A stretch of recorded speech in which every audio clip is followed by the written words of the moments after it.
as you wrestle with truth. So here we go. The discovery of the information-bearing properties of DNA and RNA is a fundamental challenge to all materialistic theories of the origin of life. Neo-Darwinism and its associated theories of chemical evolution and the like will not be able to survive the biology of the information age, the biology of the 21st century.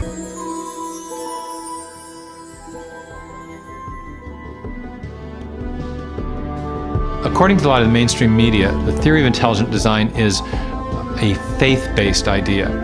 And in saying that, they want to dismiss it as something that has no basis in science. But the media has confused a fundamental issue. They're confusing the evidence for the theory with the implications of the theory. The theory of intelligent design may well have implications that are supportive of theistic belief, but the theory is not based on theistic belief. It's based on the discovery of digital code in cells, miniature machines in cells, the fine-tuning of the laws of physics and chemistry, and standard ways of scientific reasoning about the remote past in the history of life.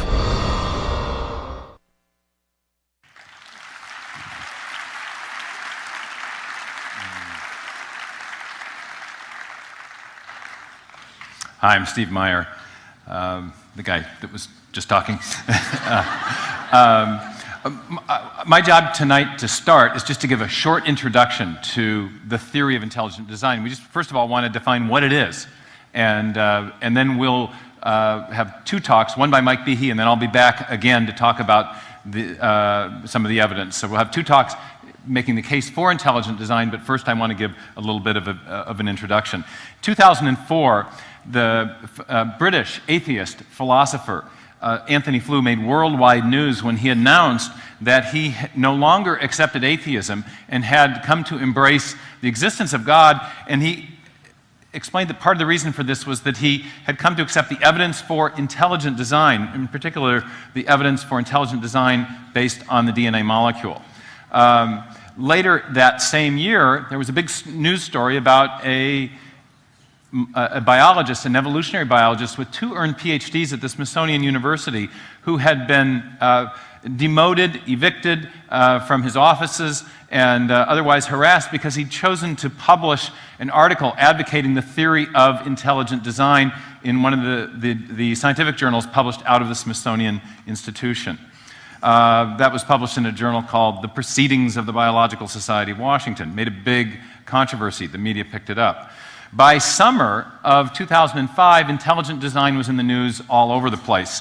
There was a big trial in Dover, Pennsylvania, and most of the mainstream media were in a dither, really, about the theory of intelligent design, about whether or not it should be taught in the public schools, about the evidence for it, and about all the scientists who were speaking out for it and against it. And it was big, big news in 2004, 2005. By the summer, Time magazine had picked it up and had claimed in their cover story what had by that time become the media's line on intelligent design, that it was a faith-based idea. Wired magazine said it was a faith-based plot to kill evolution, and that it wasn't based on science at all. So what I want to ask just to start is, what is intelligent design, and what has inspired, or what about it has inspired these apparently determined attempts to suppress it?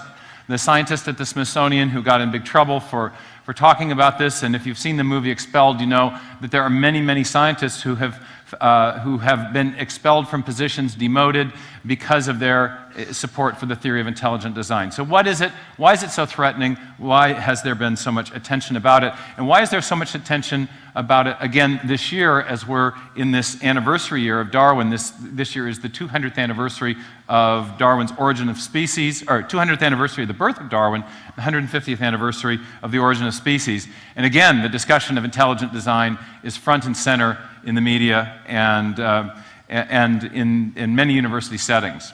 It turns out that the idea of intelligent design is not actually something new. It was, in fact, part of the assumed perspective of many of the scientists who invented modern science. One of the assumptions of the scientific revolution, that extraordinary burst of creativity that was part of Western philosophy and science that occurred between 1300 and 1700 was there was something about nature that made it intelligible, something that, because it had issued from a designing intelligence, we, as we investigated it, could see evidence of design. We could make sense of nature because nature had been designed. And you saw this point of view. It was in Kepler, it was in Copernicus, it was in Boyle, it was in Newton.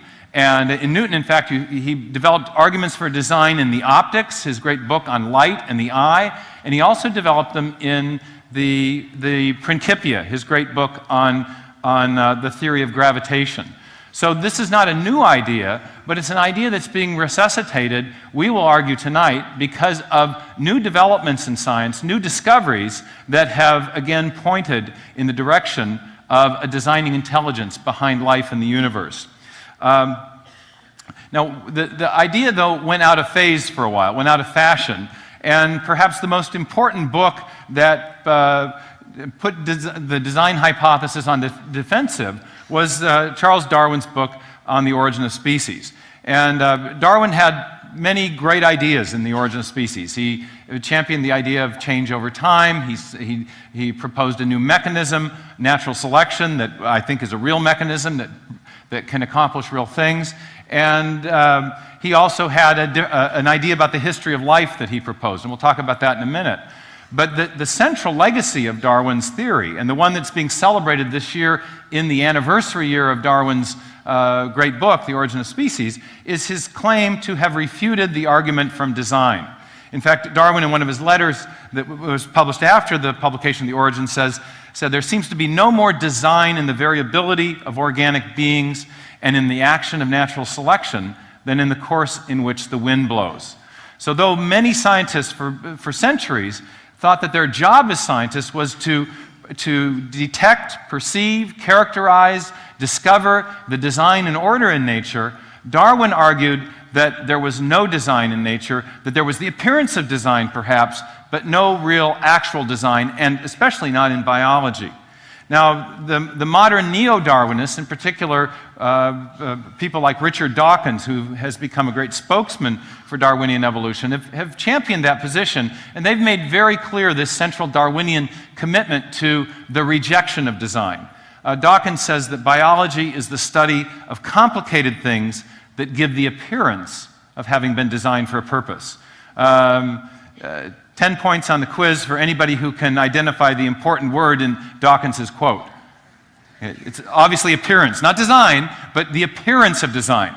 Now, why do Darwinians say this? Why do neo-Darwinians say that there's only the appearance of design? Well, it actually makes sense if you understand their perspective. According to Darwinism and modern neo-Darwinism, there is a purely undirected process, namely natural selection acting on random variations or mutations that can produce the appearance of design without itself being designed or guided in any way.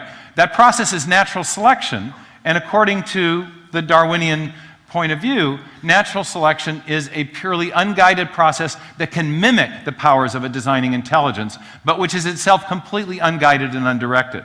Now, there's an easy way to illustrate this, just almost with any example of Darwinian of evolutionary change in action. But here's one I made up that I used to use with my students. Imagine you're a sheep rancher or herder up in the far north of Scotland, and you've got some sheep, and you would like to breed a woollier breed of sheep. So what do? Well, it's been long known that if you select the woolliest male and the woolliest ewe and only allow those two to breed, then you'll get a slightly woollier group of offspring. And if you, again, in the next generation, choose the woolliest male and the woolliest female, and you repeat that process generation after generation after generation, you can produce a woollier breed of sheep. This is a process that is often called artificial selection. The selection is being done by the intelligent rancher or breeder. What Darwin thought is that he thought, well, that's a real process, and that produces a small amount of change over time. He says, but what if instead of the rancher choosing the sheep that will be allowed to breed, what if there's a series of something like very cold winters? such that only the woolliest males and females survive? And what if that process goes on, a series of very cold winters, environmental change, generation after generation after generation? What will be the outcome? Well, Darwin argued the outcome would be that you get a woollier breed of sheep, just as in the case where you had the intelligent guidance of the rancher guiding the process. So in that case, nature does the selecting. Nature does what only previously the intelligent breeder had done. So that's the Darwinian view, that nature can produce the appearance of design. That organism looks designed because it's so well adapted to its environment, but that appearance of design is illusory. It's an illusion because the undirected action of natural forces is really what's responsible. Now, of course, the question is whether or not, and of course, natural selection is a real process and it does produce change. But the question is, can it produce every appearance of design? Can it explain every appearance of design? According to Darwinism and neo-Darwinism, it can. And so that's the first definition we need to put on the table. It's the idea that the appearance of design in living organisms has resulted from purely undirected natural processes, most importantly, natural selection acting on random variations and mutations. That's the Darwinian or neo-Darwinian view. Now, the theory of intelligent design challenges this central proposition of Darwinism. It challenges the idea because it says that there are certain key features of living systems, not all things. We don't deny that natural selection is a real force, but there are certain key features of living systems that can be best or better explained by the activity of a designing intelligence, not an undirected process such as natural selection acting on random variation.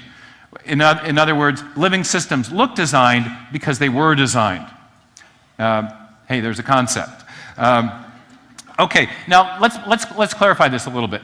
Part of the confusion in understanding the debate about design and Darwinian evolution comes from the term evolution itself, because evolution can be designed or can be defined in several different ways.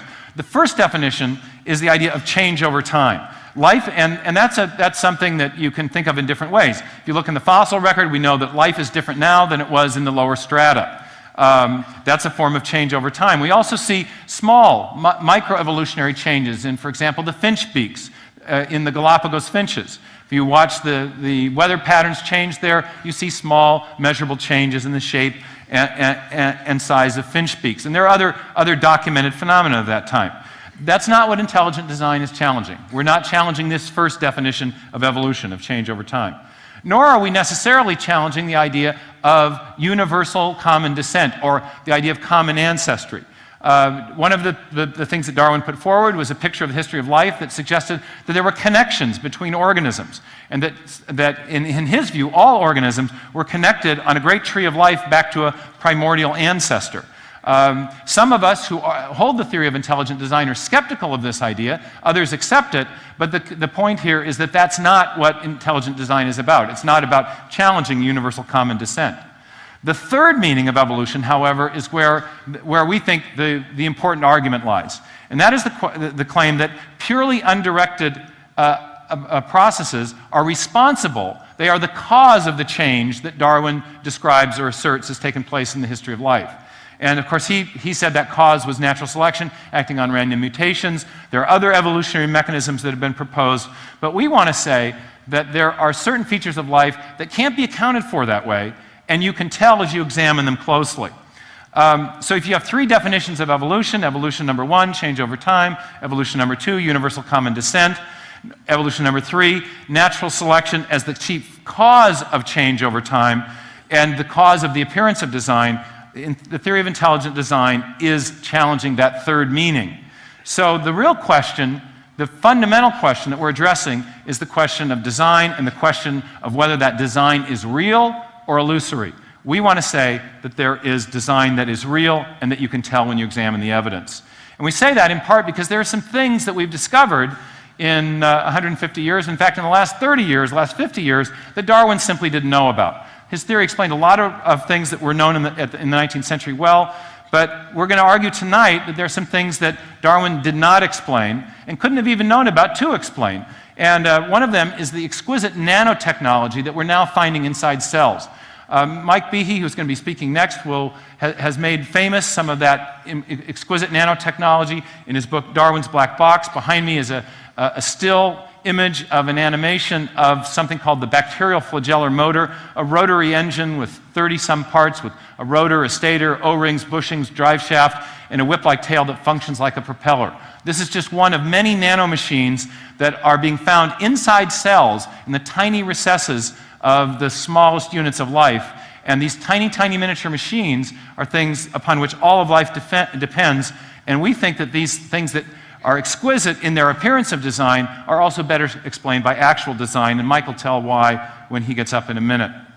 In addition, we think there's evidence of design in the information, the digital code that's stored in the DNA molecule that is necessary to build the proteins and protein parts that make up that nanomachinery and all of the proteins that are necessary to keep life alive. And I'll be talking about that in my talk. And if you want to know more about that, there'll be more resources in the back. Mike has a well-known book called Darwin's Black Box. That'll be in the back, as well as his more recent book. And then I have a book called Signature in the Cell that develops the case for intelligent design based on DNA that will also be available. In addition, the theory of intelligent design is not just about biology, but it also says there's things about the physical universe that also point to intelligent design. This morning I talked a little bit about the fine-tuning of the laws of physics and chemistry and the very precise value of many physical parameters, the expansion rate of the universe, the strength of gravitational force, the speed of light, and how many of these parameters are very finely tuned to allow for the possibility of life. We're not going to make a positive case for intelligent design based on that evidence tonight, but there'll be, again, resources in the back that discuss that. But also, Dr. Berlinski, who will be here, will be talking about some of the attempts to explain that evidence away.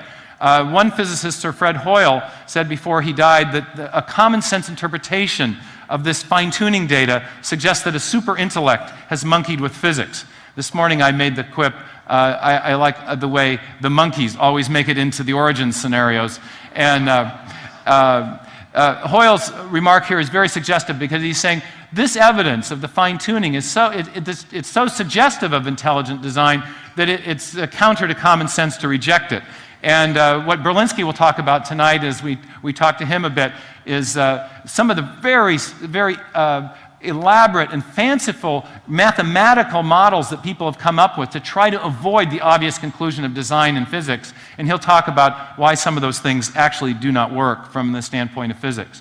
So we're going to look at three classes of evidence tonight. Two classes of evidence from biology, one from physics. And here's a picture of the good Dr. Berlinski, who'll be joining us in a little bit. He's the author of a book called The Devil's Delusion. There are just a few copies of that in the back, and you'll be able to look at that. Well, they're already gone. Sorry, Ray. Okay, so in closing, in closing to this introduction, I just want to contrast some of the things I've shown just briefly with the media stereotype of intelligent design. If you've heard about intelligent design and you've only heard about it from the media, the one thing you know is that it's a faith-based idea. That's what Time magazine said. It's a plot to kill evolution, and it's religiously motivated. It's religion masquerading as science, and the one that really hurt my feelings, it's creationism in a cheap tuxedo.